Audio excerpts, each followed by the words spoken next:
میرے اعمال کی اصلاح کرم سے کر دے میرے اللہ۔ بسم اللہ الرحمن الرحیم۔ السلام علیکم دوستو، میاں بیوی کے بارے میں مسلمانوں میں بہت سی باتیں پھیلی ہوئی ہیں۔ کسی کا کہنا ہے کہ محرم کے مہینے میں بیوی کے ساتھ ہم بستری نہیں کرنا چاہیے، تو کوئی کہتا ہے کہ رمضان کے مہینے میں بیوی کے ساتھ ہم بستری نہیں کرنا چاہیے، اور کچھ لوگ تو یہ بھی کہتے ہیں کہ شب برات کی رات ہم بستری نہیں کرنا چاہیے۔ کمنٹ باکس میں بھی کچھ لوگ اس طرح کے معاملوں میں طرح طرح کی باتیں پوچھتے رہتے ہیں۔ اس لیے دوستو، آج کی ویڈیو میں ہم آپ سب کو بتانے والے ہیں کہ اسلام میں کب ہم بستری کرنا حرام ہے، اور ساتھ میں ہم آپ کو یہ بھی بتانے والے ہیں کہ شب برات کی رات بیوی سے ہم بستری کرنا کیسا ہے، کر سکتے ہیں یا نہیں، اس بارے میں اسلام ہمیں کیا کہتا ہے۔ بہت ہی نالجبل ویڈیو ہے اور بہت ہی ریسرچ کے بعد یہ ویڈیو بنائی جا رہی ہے، اس لیے آپ سب سے ریکویسٹ کرتے ہیں کہ اس ویڈیو کو آخر تک ضرور دیکھیے گا۔ تو چلیے دوستو، بنا کسی دیری کے ہم اپنی ویڈیو میں آگے بڑھتے ہیں۔ دوستو، سب سے پہلے ہم آپ کو شب برات کی برکت اور فضیلت کے بارے میں بتاتے ہیں، اور آپ کو یہ بھی بتاتے ہیں کہ شب برات کی رات اسلام میں اتنی زیادہ خاص کیوں ہے، آخر اس رات کیا ہوتا ہے۔ اس کے بعد ہم آپ کو اس ہم بستری والے سوال کا جواب بتائیں گے۔ تو دوستو، شب برات گناہوں سے نجات پانے یعنی گناہوں سے پاک ہونے کی رات ہے۔ اس رات کو انسان کے 1 سال کے اعمال لکھے جاتے ہیں، یعنی کس شخص نے کتنے نیکیاں کی ہیں اور کتنے گناہ کیے ہیں، یہ سب کچھ لکھے جاتے ہیں۔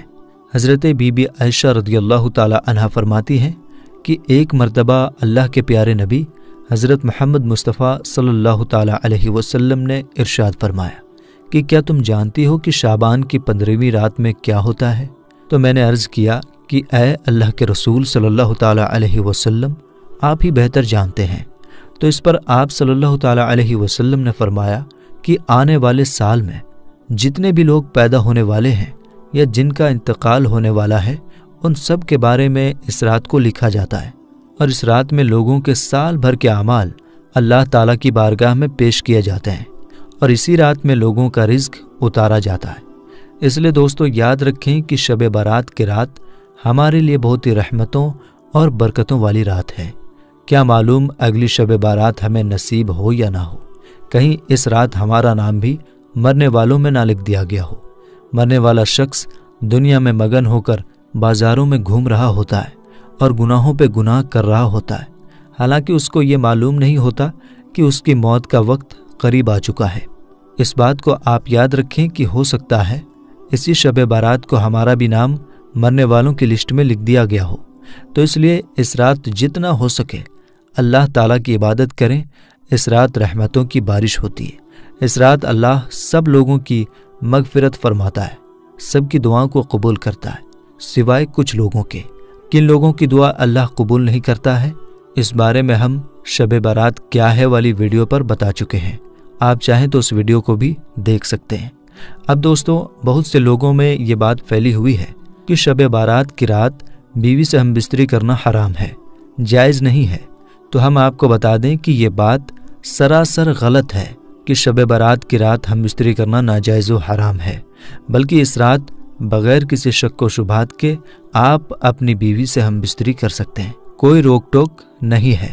لیکن ذرا سوچئے کہ اس طرح کی رحمتوں اور برکتوں والی راتیں ہمیں بار بار نہیں ملا کرتی ہیں، تو بہتر یہ ہونا چاہیے کہ ہم بستری تو ہم اور راتوں میں بھی کر سکتے ہیں اور کرتے ہی ہیں، لیکن اس طرح کی برکتیں ہم عام راتوں میں نہیں حاصل کر سکتے۔ تو بہتر یہ ہے کہ ان برکتوں والی راتوں میں ہمیں جی بھر کر عبادت کرنی چاہیے اور اللہ و رسول کی رضا حاصل کرنی چاہیے۔ اب آئیے جانتے ہیں کہ کیا کبھی اپنی بیوی سے بھی ہم بستری کرنا حرام ہے، اور اگر ہے تو کب کب۔ تو پہلے نمبر پر ہے حیض کی حالت میں، جسے ماہواری اور پیریڈز بھی کہا جاتا ہے، اور اس کے علاوہ الگ الگ جگہوں میں الگ الگ نام سے بھی جانا جاتا ہے۔ تو دوستو، حیض اس خون کو کہتے ہیں جو عورتوں کو بالغ ہونے کے بعد آتا ہے، جس کا وقت کم سے کم 3 دن اور زیادہ سے زیادہ 10 دن کا ہوتا ہے۔ لیکن اگر 3 دن کے بعد اور 10 دن سے پہلے خون آنا بند ہو جائے تو عورت کو غسل کیے بغیر ہم بستری کرنا جائز نہیں ہے، اور اگر خون پورے طور پر 10 دن میں بند ہو تو غسل کے بغیر بھی ہم بستری کرنا جائز ہے۔ نمبر 2، نفاس کی حالت میں ہم بستری کرنا۔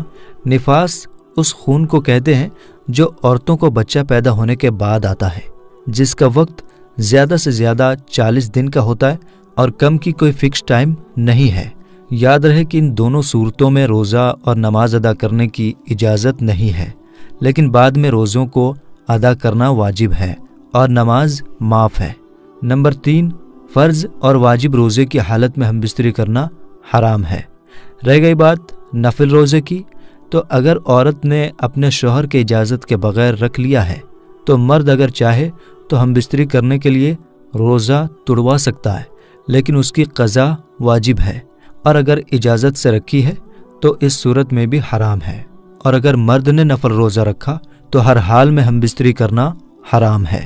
نمبر 4، اعتکاف کی حالت میں، چاہے مرد ہو یا عورت، اس صورت میں ہم بستری کرنا حرام ہے۔ اعتکاف کے بارے میں یہاں پورا نہیں بتا سکتے کیونکہ ویڈیو لمبی ہو جائے گی، اس لیے اس ٹاپک پر ہم ایک ڈیٹیل ویڈیو لائیں گے انشاءاللہ۔ نمبر 5، احرام کی حالت میں۔ احرام اس خاص کپڑے کو کہتے ہیں جس کپڑے کو باندھ کر حج اور عمرہ کیا جاتا ہے۔ نمبر 6، جب عورت بیماری یا کمزوری کی وجہ سے ہم بستری کرنے کی طاقت نہ رکھتی ہو، اس حالت میں بھی ہم بستری کرنا حرام ہے۔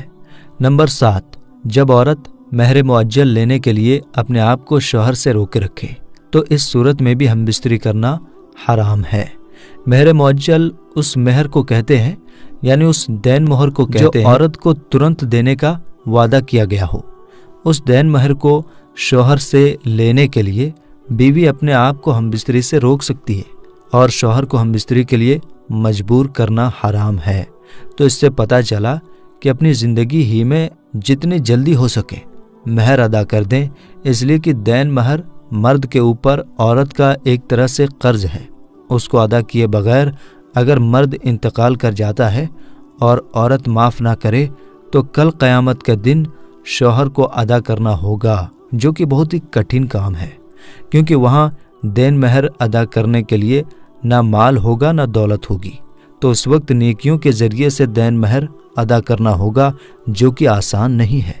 نمبر 8، نماز کا وقت تنگ ہونے کی صورت میں، یعنی کسی نماز کا وقت اتنا کم بچا ہے کہ عورت یا مرد ہم بستری کرنے کے بعد غسل کر کے نماز ادا نہیں کر سکتے، تو اس صورت میں بھی ہم بستری کرنا حرام ہے۔ پہلے نماز ادا کریں، اس کے بعد جو چاہے کریں۔ اس سے ہمیں نماز کی اہمیت کا پتہ چلتا ہے کہ ہم کسی بھی دنیاوی کام کے لیے نماز کو نہیں چھوڑ سکتے، بلکہ جس نماز کے لیے جو وقت فکس ہے اسی میں اس کو ادا کرنا ضروری ہے، اور اسی کا نام بندگی ہے۔ نمبر 9، ایلا کی صورت میں۔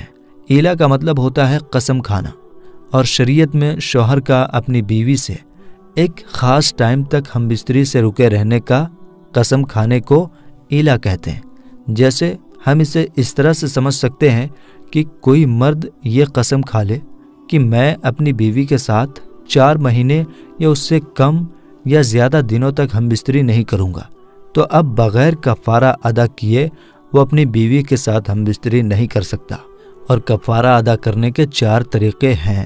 پہلا، وہ یا تو ایک غلام آزاد کرے، دوسرا 10 مسکینوں کو ایک دن دونوں ٹائم پیٹ بھر کر کھانا کھلائے، تیسرا مڈل کلاس لوگوں کے پہننے لائق کپڑے خرید کر 10 مسکینوں کو دے دے، چوتھا لگاتار 3 روزے رکھے، چھوڑ کر نہیں رکھ سکتا۔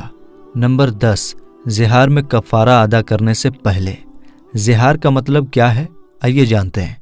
زہار کا مطلب ہے کہ اگر کسی نے اپنی بیوی کو اپنی ماں کی طرح یا بہن کی طرح یا خالہ، پھوپھی یا کسی اور محرم عورت کی طرح بتا دے، یعنی اس طرح کہے کہ تم میری ماں کی طرح ہو، بہن کی طرح ہو یا کسی اور محرم کی طرح ہو، تو کفارہ ادا کیے بغیر ہم بستری کرنا حرام ہے۔ دھیان رہے کہ اسلام سے پہلے زہار کو ایک طرح کا طلاق ہی مانا جاتا تھا، لیکن حضور پاک صلی اللہ تعالیٰ علیہ وسلم نے ہم مسلمانوں کے اوپر کرم فرمایا کہ اسے کفارے کی صورت میں بدل دیا، اور کفارہ یہ ہے کہ یا تو مرد ایک غلام آزاد کرے یا 2 مہینے تک لگاتار روزے رکھے۔ چھوڑ کر رکھے گا تو نہیں ہوگا،